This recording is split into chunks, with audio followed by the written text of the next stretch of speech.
I've said it, and I'll say it again. Just because you turn the ball over don't mean you got to give up a touchdown. And they had 4 turnovers, and they scored 4 touchdowns off of it. The one where Quinyon Mitchell gets the interception in the end zone, great catch on his part. You know, they went all the way down the field and got a touchdown off of that. Yeah. Without Saquon in the game. It was the backup who broke off a big run, and then he ended up going into the end zone. So, I mean, you just have to for the first carry of the game, Saquon goes 60. Yeah. And the tackling, it was a singular play, but the tackling on that play was awful. You could tell, to me, it seemed like everybody was so amped up that they just ran themselves out of position. Yeah. But it's like, man, I see a lot of waiting instead of attacking when it comes to the tackling aspect. But those things will get better. But I was at the point last night, very disappointed, but also understand what they had accomplished. And 14 games won this year. And I can say this, if you can't see that this team is on a track to being a better football team, then something is wrong with you. If you think this is a fluke, you're a damn fool. Because you don't fluke 14 wins. You don't fluke a whole season. And on top of it, when you lose a game at the end of the year to a team who's been probably one of the best teams the whole year, Super Bowl favorite all a year. team, who's loaded, that's not fluky. Yeah, I totally agree. I think you got to a point where mistakes that you were able to overcome against other teams, you're not going to overcome it against this. Just like last night with Buffalo and Kansas City. Yeah, Buffalo could probably make those mistakes, and the guy that dropped the ball at the end, Andrews. No, not Andrews. Oh, Kincaid. You can get away with that and probably still beat another team. You're not beating Kansas City like that, right? As I was driving in this morning, I'm listening to Sirius. Andy Reid is a damn magician. Sure. Our guy who used to be here, Samaje Perine, hadn't touched the ball all damn day. All of a sudden, in a crucial moment, Samaje goes out for a pass. Nobody's around him because Andy knew. And he had done the same thing going the other way with the other, maybe Pacheco. But he knew 4 plays later. When I line up Samaje, they are going to be thinking he's blocking.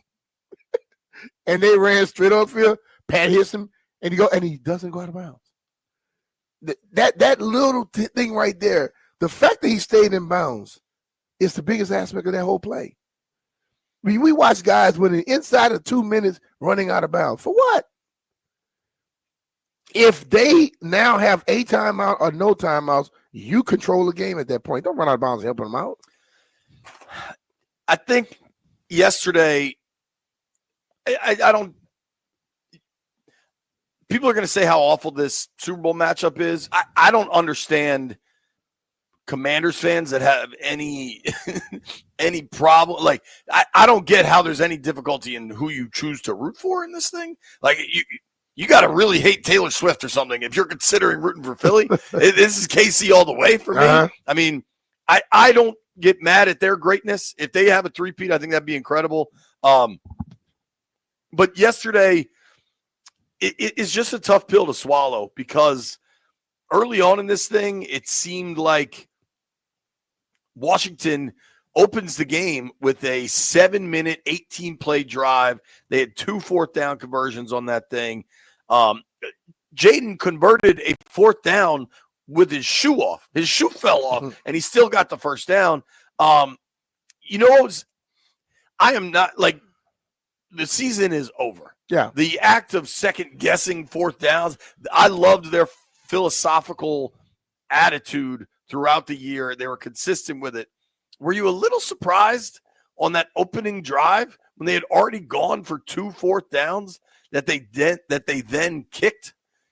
Because I mean, in that situation, they kicked from the 16-yard line. It was 4th and 3. It was 4 plays earlier. They went for it on 4th and 2. Yeah, and then they had gone for it on 4th and 5. You get to a point where you can't go to the well constantly. Yeah, and like we said before, when they do it and they're successful with it, we always talk about the fact that they hired the guy from the NFL, and he's there to help them out. Yep. Well, if he told them don't go for it, then I'm going to go with whatever his analytics are. Sure. Because he's been as good throughout the year as he possibly can be, and I'm not knocking it at this point. I know people start to get to the point where, oh, man, hey, man, They go for it sometimes. They don't go for it sometimes, and I'm gonna deal with that. Yeah, if here for the people that want to be dismissive because they got their ass kicked by Philly, they had 2 clean games in their first 2 playoff games, and I just think they proved that they absolutely belong on that stage. To go to Detroit and beat down Detroit, as poor as they played yesterday, they dropped 45 on Detroit in their building, and that place was electric, and the Lions couldn't keep up. Yesterday, I thought, if Jaden gets going, I don't know that Philly can keep up. Philly proved they can more than keep up. Hurts was really, really good yesterday. There was a lot of question about his health going into that thing. He was fine. And I think where this was my concern going in, I said this throughout last week, I thought Philly was better on both lines of scrimmage. And I think they have built that up over time. I think you lose a guy like Fletcher Cox. Washington yesterday did a good job on Jalen Carter. They doubled the hell out of him. Yeah. So who stepped up? The other big guy, Jordan Davis, was really, really tough. I think Philly's not even in a rebuild situation because they've been good for a while now. I mean, they won a Super Bowl. They have what was that, 17, 18? You know what they have, Jay? They have exactly what you need to go on these type of runs. They have a dominant offensive line and a dominant defensive line. Sure. And I know we like to put the spotlight on the skill positions. Yep. If you don't have the other people, as I call the engine and the transmission, it's not going to get where you want to go. And for those people who are always kind of pessimistic and they keep saying something till it finally becomes true, I mean, they lost the game at the end, but you can't tell me if you truly look at this thing with a non-biased eye that this team is not good, are going to be better and improve because they're going to add pieces. Sure. And they should step up. But if you keep saying something, like they say, a broken clock is right twice a day. But if you sit there and go, oh, man, they're not this, they're not that, and then finally they lose the game, you were right for that moment. But you were wrong the rest of the time. So if I go with percentages, those people who are trying to run around with their chest poked out the day, your teams were at home earlier. Shut the hell up. I think for me, what Philly has, what is most important is they have a talent evaluator. What Howie is able to do, he acts aggressively, not scared to kind of buck conventional wisdom. Like signing Saquon, it's like, oh, man, what are you doing? He might be washed. No, he's not. He's fine. He was washed because he didn't have offensive line in front of him in New York. They draft really well. They typically build their own guys up, keep their own guys under contract. I think Washington has that in Adam Peters, right? And then I think Washington has a legitimate star franchise quarterback in Jaden Daniels. And if you have those things, the rest of the things tend to kind of work their way out. I think specifically to this season, if you look at the success they had, man, they stacked wins together over and over and over. I am not willing to be dismissive of the late game success because I know they practice it. They practice it going back to August. I mean, that was real practice time devoted to end-of-game situations. I think where they found an edge, and not that I think this stems from Josh Harris, but I think Harris talked about this, is pro sports are so competitive, and specifically in the NFL, because you have the salary cap, you got to find the margins. You got to find the small areas that you can be better than the opposition. And I think that's a huge part of why they practice end of game, end of half. You know how damn good this team has been end of half situations all year, aggressive, trying to add points on. Yeah. I think you saw that again yesterday. I think yesterday they just ran into a buzzsaw, and there was some unfortunate stuff that happened along the way. Dude, you always say turnovers are bad, but when turnovers happen almost matters more. Yeah. So, I mean, the first one, the Diami turnover, was tough. Bond made a hell of a play. Honestly, all 3 of the turnovers, Jaden had the late pick. Yeah. I mean, you're desperate in that situation. It's almost like a Hail Mary situation. Quinyon makes a hell of a play. Credit to him. Yep. But the game was over at that point.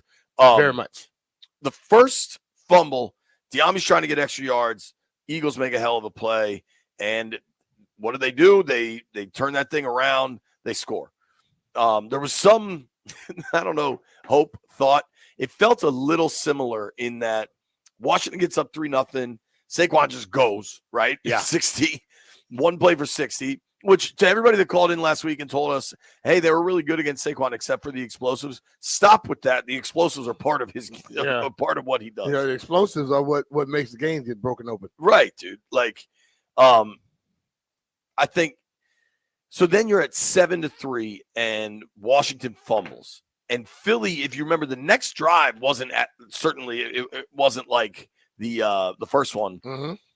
And in my head, I'm like, all right, last week, Washington was down 7-3, and the Lions were driving, and the Lions got maybe not into the red zone, but I think they did actually. I think when Dorrance Armstrong got that strip sack of Jared Goff, I think they were inside the red zone. I want to say it was like 13-ish yard line. Mm-hmm. And that strip sack fumble recovery for Washington completely turned things around. Looked like it was about to be 14-3 Detroit, and that building was buzzing, and they were running the ball like hell. Mm-hmm. Washington's defense was able to generate a turnover and stem that, right, and slow that down, but they couldn't do it yesterday. Yep. And then all of a sudden it's 14-3. Washington in the first half of this game, had 2 plays, double-digit play drives. Mm-hmm. They had an 18-play drive and a 10-play drive. I mean, they ate up more than 11 minutes of time of possession with that. Mm-hmm. But when it ends in 3 instead of 7, you're not going to keep up. No, you're not. Especially against the way Philly was playing yesterday. And I feel like even in that moment, and that was before all the turnovers and all the penalties, you could feel 3's not going to get it done today. That's also where that time of possession thing sometimes don't work. Right. Where if you hold on to the ball 10 minutes and then you get 3 points, and then they have it for 22 seconds and they get 7 points. And then later on, you hold it for 8 minutes and you get 3 points. And they have it for 2 minutes and they get 7 points. Time of possession, I think that we put too much emphasis on time of possession. You got to start looking at, because time of possession and yardage, this is what I say about yardage. If I get a turnover on your 15 or your 20 and I score, you have more yards than me if you go all the way down the field and get 3 and I get 7. But there are teams that they only get the yards that they need to get. And they got the ball in Washington's field of play a lot. And when you do that, basically you're giving points up. When people get the ball in the 20 to 30 to things like that inside your territory, they leave them with points. At one point, I tweeted this out in the first half, B. Time of possession can't be your savior when the other team's running back is averaging 32 yards per carry and has 2 touchdowns on 2 carries. Yeah. I mean, Saquon just was so good so early. But, dude, you played 2 clean sheets in Tampa and then in Detroit. You're +6 coming into that game. And then you go -4 in the turnover battle. That shows you there. It's going to always be you going to be on that side. And you've already had situations where early in the season you had turnovers and you won games. That doesn't happen all the time. So protecting the football, a lot of people say whatever they want. I think protecting the football is the most important thing of sports. I mean, this series where Philly scores 12 plays, 61-yard drive. That's when I believe they pushed in for the touchdown. They had the ball at the 1. I think that's right. Did Hurts get 1 on the ground? What, touchdown? Yeah, he had 3 on the ground. Yeah, 3. So that's when – all right. So there's a minute 44 left in the second quarter, and they score. And then they kick off, and he fumbles on the kickoff, and then they score again. Mm-hmm. And all of a sudden, the scoring, like that, the drought there just got so dramatic. It went from 20-12 to 27-12, and then they're able to get the field goal before halftime, but all of a sudden it's a 2-score game, mm-hmm. and it just is getting away from you, man. The penalties were bad. Each fumble that happened came at a worse time than the one before it. Yeah. The Eckler fumble, I mean, they were clawing their way back into it, and you could feel every Philly fan in that stadium getting butt tight. Yeah. Because they feared Jaden every time he was on the field. Yeah. They're like, yo, this kid can make something happen every time he's on the field. And that Eckler fumble was just brutal. I know we'll get into if there's some debate about who got that ball. The bottom of pile-ups are the bottom of pile-ups.